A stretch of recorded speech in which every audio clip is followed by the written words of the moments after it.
Now, another thing I want to reach to you is that during the unbelievable part, I was involved in building another base inside of Dulce, New Mexico, which is Los Alamos Laboratory. It's a biological laboratory.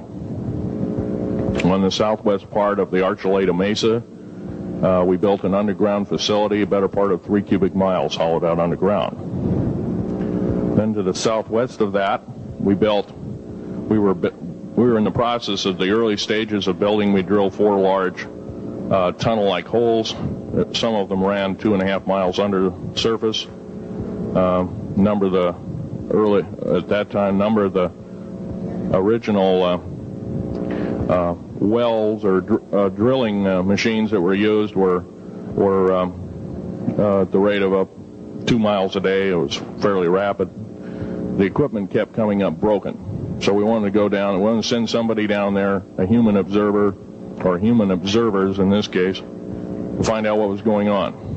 Well, to our total surprise, first of all, the government knew all about it. They didn't tell anybody.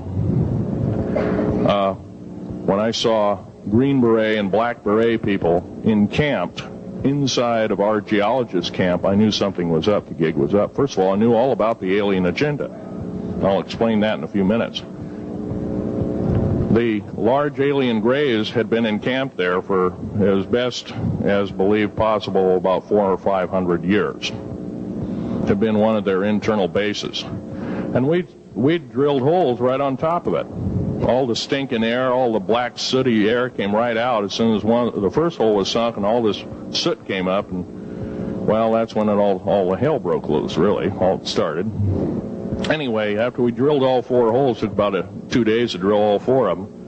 And when you build a underground base, you drill 4 basic holes, and then you build called stopes or cross-member holes across, and then you use blasting equipment, special blasting equipment by the analyzation of the rock formation, and you literally blast out or tunnel out or deflagrate or melt rock out to build the large rooms that are required for this underground base. Well, in this process, I was lowered down the basket of one of these holes, and about from me to this elderly woman here in the front was sitting a 7-foot-tall alien gray. The stench was worse than the worst garbage can you can imagine.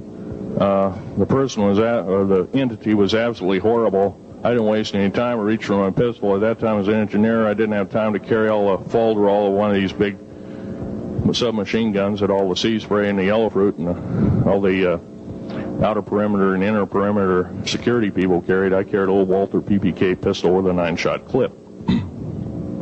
This was in late August of 1979. Now, you got a regular suit of clothes, you got a regular clothes on, plus you're in almost like a spacesuit environment, and you're reaching for a gun. It's not the easiest thing to do, and then to pop a clip in it and start shooting. And I killed 2 of them. Yes, they're mortal, and they do die. However, in the process,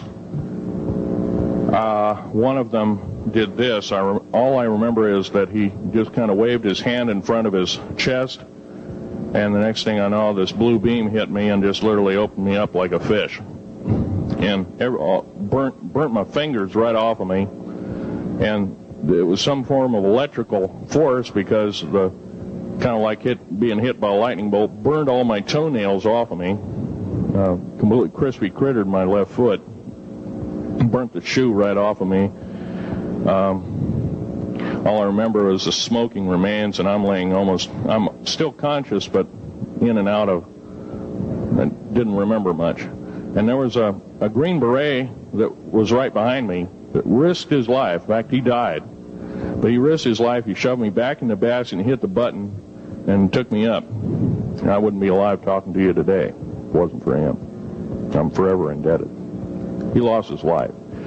66 Secret Service agents, Green Berets, Black Berets, crack troops lost their lives because the government, our United States government, lied did not tell us anything about the alien threat.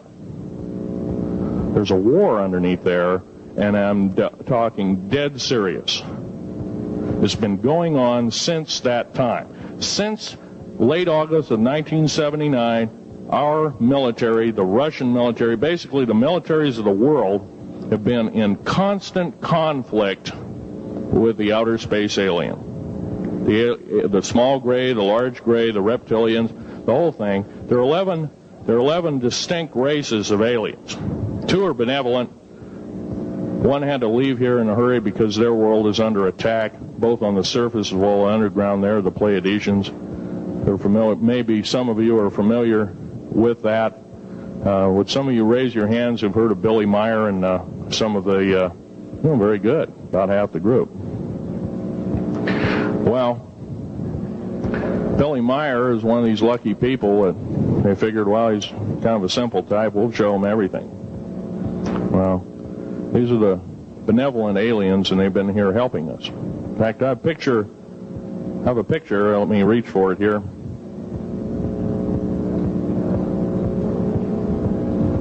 I have a picture of one of the aliens been working for the United States Pentagon for the last 58 years. His name is Val Valiant Thor. He's right here. There's my father in the background.